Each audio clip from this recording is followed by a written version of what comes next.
സമയമുള്ളൂ. എന്തെങ്കിലുമൊക്കെ ചോദിക്കാനുണ്ടെങ്കിൽ ഒരു industry hit ഒക്കെ അടിച്ച് എല്ലാ റെക്കോർഡുകളും ബ്രേക്ക് ചെയ്തിട്ട് നിൽക്കുകയാണ്. ലാലേട്ടൻ ഇൻഡസ്ട്രി ഹിറ്റ് അടിച്ച്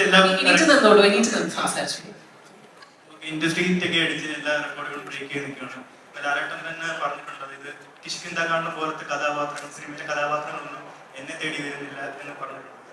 ഇപ്പൊ എല്ലാ നടന്മാരും അല്ലെങ്കിൽ പുതിയ നടന്മാരൊക്കെ എല്ലാവരും പാൻ ഇന്ത്യൻ സിനിമകളുടെ പുറകെയാണ്. പക്ഷെ ലാലേട്ടൻ ഇത്ര റെക്കോർഡുകൾ ബ്രേക്ക് ചെയ്തിട്ടും കഥാപാത്രങ്ങൾ അല്ലെങ്കിൽ നല്ല കഥാപാത്രങ്ങളാണ് തേടിയിരിക്കുന്നത്. അപ്പം ഈ ഒരു വൃഷഭം എന്ന് പറഞ്ഞ സിനിമയിൽ തന്നെ ലാർജർ ആൻഡ് ലൈഫ് ഒരു ക്യാരക്ടറാണെന്നാണ് വിചാരിച്ചത്. പക്ഷെ ഇപ്പം ട്രെയിലർ കണ്ടു കഴിഞ്ഞപ്പോൾ ആക്ടിങ്ങിന് കുറച്ചുകൂടെ ഇമ്പോർട്ടൻസ് ഉള്ള അല്ലെങ്കിൽ ഇമോഷണലായിട്ട് കണക്ട് ചെയ്യാൻ പറ്റുന്ന ഒരു കഥാപാത്രമായിട്ട് തോന്നി. അപ്പം ഈ പടം എങ്ങനെയാണ് ലാലേട്ടൻ അല്ലെങ്കിൽ വലിയ സിനിമകൾ ചെയ്യുമ്പോൾ കഥാപാത്രമാണോ നോക്കുന്നത് അല്ലെങ്കിൽ ഒരു ലാർജർ ആൻഡ് ലൈഫ് അല്ലെങ്കിൽ അങ്ങനത്തെ രീതിയിലാണോ നോക്കുന്നത്? ഞാൻ നേരത്തെ സംസാരിച്ചപ്പോൾ തന്നെ പറഞ്ഞു, ഈ സിനിമയുടെ കഥ പറഞ്ഞപ്പോൾ അതിൽ കുറച്ച് പ്രത്യേകതകളെല്ലായിട്ട് തോന്നി. ഒരു നോർമൽ സിനിമയുടെ കഥയായിട്ടുണ്ട്. റീഇൻകാർണേഷനെ കുറിച്ചുള്ള സിനിമകളൊക്കെ ഉണ്ടായിട്ടുണ്ട്. ഡിഫറെൻറ്റ് റീഇൻകാർണേഷൻ ആണെന്നൊക്കെ കണ്ടാൽ മനസ്സിലാവും. രണ്ട് ഹീറോയിൽ പറയുന്ന കഥയാണ്. സോ അതില് ബേസിക്കായിട്ട് ഞാൻ പറഞ്ഞത് തന്നെ എൻ്റെ അകത്ത് കോണ്ടന്റ് വൈസ് അതിന് ലവ് എന്ന് പറയുന്നതിന് വലിയൊരു സ്ഥാനം, അച്ഛൻ മകൻ എന്നൊക്കെ പറയുന്ന relationship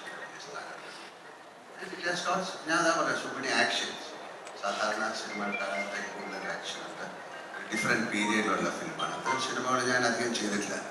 and of course always I say I trust my director more than any other thing. I trust my director. So I had that kind of confidence with Nanda Kishore. അതുകൊണ്ടാണ് ഈ സിനിമ അക്സെപ്റ്റ് ചെയ്തത്. അത് cinema കണ്ടിട്ട് പറയാൻ പറ്റുള്ളൂ.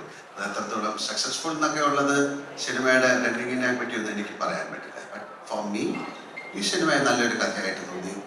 എനിക്ക് ചെയ്യാൻ പറ്റുന്ന ഒരു സിനിമയായിട്ട് തോന്നി. എൻ്റെ അതൊരു ഇമോഷണൽ വാല്യൂ ഉള്ള സിനിമയായിട്ട് തോന്നി. സോ ഐ ഡിഡ് ദാറ്റ്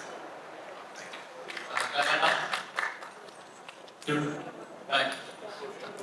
ലാലേട്ട, ഒരുപാട് നമ്മളിപ്പോ ഒരു സിനിമ കഴിഞ്ഞ കാണാൻ മമ്മൂക്കയുടെ ഒരു അഭിമുഖത്തിൽ മമ്മൂക്ക പറഞ്ഞു. പുറകിലാണ് ലാലേട്ട. ലാലേട്ട മമ്മൂക്ക ഒരു അഭിമുഖത്തിൽ മമ്മൂക്ക പറയാറുണ്ട്, ഒരു കഥ എഴുതുമ്പോൾ എനിക്കായിട്ട് ഒരിക്കലും ഒരു കഥ എഴുതരുത്, അല്ലെങ്കിൽ എന്നെ കണ്ടിട്ട് ഒരിക്കലും ഒരു കഥ എഴുതരുത്. ആ കഥയിൽ ഒരു കഥാപാത്രമാണ് ഇത് തോന്നിയാൽ മാത്രമേ ഇത് ചെയ്യാവൂ. അപ്പം ലാലേട്ടൻ ചെയ്യുന്ന ഓരോ സിനിമകളും അങ്ങനെ ഫീൽ ചെയ്യുന്നുണ്ട്. ആ കഥാപാത്രമായി മാറുമ്പോൾ അത് തിയേറ്ററിൽ എഴുന്നേറ്റ് കൈയടിക്കുന്ന മൊമെന്റുകളും അല്ലെങ്കിൽ ഡിസൈഡ് രോമാഞ്ചിട്ട് ഒരുപാട് മൊമെന്റുണ്ട്. ഇപ്പം ഇതിലെ ട്രെയിലർ കാണുമ്പോൾ പോലും നമുക്ക് നമ്മുടെ പല സിനിമകളിലെ ലാലേട്ടൻ ചെയ്ത ആക്ഷൻ സീനുകളൊക്കെ കാണുമ്പോൾ ഓർമ്മ വരുന്നുണ്ട്. അപ്പം ഇതിലെ ഫൈറ്റ് സീനുകളൊക്കെ എങ്ങനെ ഉണ്ടായിരുന്നു? ആ മേക്കിംഗ് കാര്യങ്ങളൊക്കെ ലാലേട്ടൻ ഇത് ട്രെയിലർ കാണുമ്പോൾ നമുക്ക് ഒരു ഫീലിംഗ് കിട്ടുന്നുണ്ട്. എങ്ങനെ ഉണ്ടായിരുന്നു ആ ഒരു എക്സ്പീരിയൻസ്? അതിന്റെ നേരത്തെ പറഞ്ഞു, ഇതൊരു സാധാരണ സിനിമയായിട്ട് തോന്നിയില്ല. ഇതിൽ ഒരുപാട് ആക്ഷൻസിന് ഇമ്പോർട്ടൻസ് ഉള്ള ഒരു സിനിമയാണ്. നമ്മൾ സാധാരണ കാണാത്ത ആക്ഷൻസ് ഉണ്ടല്ലേ, അതിൻ്റെ പീരിയഡ് ഫിലിമൊക്കെ ഉണ്ടല്ലേ. അപ്പം അത് തന്നെയാണ് അതിൻ്റെ പ്രത്യേകത. അതിനെ കൂടുതൽ ഡിഫൈൻ ചെയ്യാൻ എനിക്കറിയില്ല. എൻ്റെ കണ്ടന്റ് തീർച്ചയായും അദ്ദേഹം പറഞ്ഞതുപോലെ തന്നെയാണ്. ഇപ്പം ഇത് ശുഭാന്തൊരു കഥ എനിക്ക് വേണ്ടി എഴുതിയ കഥയല്ല. ഒരു കഥയിലേക്ക് അവരെന്നെ ക്ഷണിക്കുകയായിരുന്നു. We have a story like this, can you act like this? This story is not written for Mohanlal. എനിക്ക് വേണ്ടി എഴുതിയ കഥയല്ല. I think am I right, Nanda? You wrote a story, then you invited me to that. So he can give more ideas on this. Just tell. They want to know. Yeah, I understood the question. I can understand clear Malayali. So, sir, to answer your question, when we write a subject, it will be about a king who is like this. So after you are drafting, and after you cannot draft something keeping some particular aesthetics in mind, then your story will be inclined towards that particular entity or person or drive. But when you want to write a story in the purest of form, then there will be no imagination. So after the story is done, when you look at the story and when you say that who can do this, who can pull it off, then there was no doubt, no question, it was only Lalatan sir. I did not see another alternate actor for that. So it is a blessing in disguise. This story, after being written, it was destined for Lal sir, is what I can say. മറ്റ് ആക്ടേഴ്സും കൂടി ഇവിടെ ഉണ്ട് ലാൽ സാറിനോടൊപ്പം തന്നെ. ഞാൻ നേരത്തെ സൂചിപ്പിച്ചതുപോലെ ഒരാളുടെ മലയാളത്തിലെ ഡെബ്യൂ ആണ്, മറ്റൊരാൾ നമുക്ക് ഒരുപാട് സുപരിചിതയായിട്ടുള്ള ഒരു അഭിനേത്രിയാണ്. അപ്പോൾ ഇവരോടൊക്കെ നമുക്ക് ചോദ്യങ്ങൾ ചോദിക്കാം കേട്ടോ.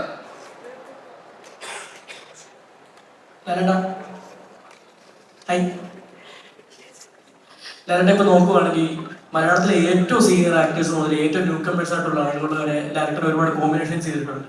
ഇപ്പൊ നോക്കുവാണെങ്കിൽ അദ്ദേഹത്തിനോട് കോമ്പിനേഷൻ ചെയ്തു. അപ്പം അതിനകത്ത് ഏറ്റവും ഒരു പ്രത്യേകത എന്ന് പറഞ്ഞാൽ എക്സ്ട്രീംലി ബോണ്ട് ഫീൽ ചെയ്യും നിങ്ങൾ തമ്മിൽ. ഇപ്പം ലാലേട്ടന്റെ കൂടെ ആക്ട് ചെയ്യുന്ന ആളുകളുടെ ലാലേട്ടൻ അത്രയും ബോണ്ട് ഫീൽ ചെയ്യുന്നുണ്ട്. അതിന്റെ ഒരു മാജിക് എന്താണ്? ഇപ്പൊ റീസെന്റ് സംഗീതമായിട്ടായാലും പണ്ട് മുതൽ ചേർച്ചേട്ടൻ ചേട്ടൻ അങ്ങനെ വലിയ ലെജൻസിന്റെ കൂടെ ഉൾപ്പെടെ കിടിലായിട്ട് ബോണ്ട് ഫീൽ ചെയ്തിട്ടുണ്ട്. ആ ഒരു മാജിക് എന്താണ് ശരിക്കും?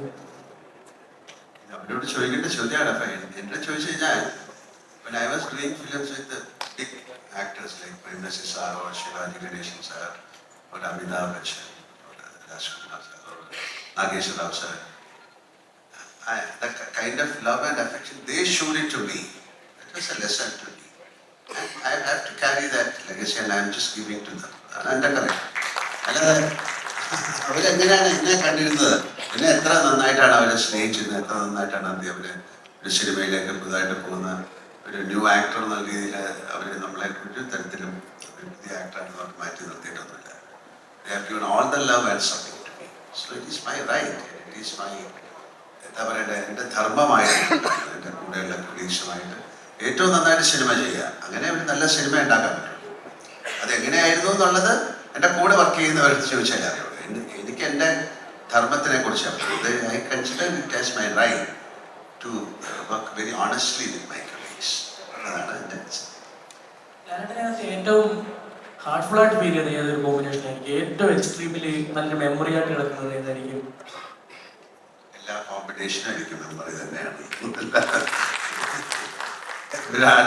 ഒരാളെ എടുത്ത് പറയാനില്ല. ഓരോ സിനിമ അങ്ങനെയാണല്ലോ. നമ്മളിപ്പോൾ ഋഷഭയെ കുറിച്ചല്ലേ സംസാരിക്കുന്നത്. ഋഷഭ നല്ല വളരെ എന്താണ് ഇമോഷണൽ ആയിട്ടുള്ള ഒരുപാട് സീക്വൻസുകളുണ്ട്. നമുക്ക് മെമ്മറിയിൽ ഇപ്പോൾ ഓടിയെത്തുന്നത് ഋഷഭയിലെ സീനുകളാണ്. ലാൽ സാറ് പറഞ്ഞതുപോലെ ലാൽ സാറിന്റെ കൂടെ അഭിനയിച്ചവരോടാണ് നമ്മൾ ഇതിനെ കുറിച്ച് ചോദിക്കാൻ. സോ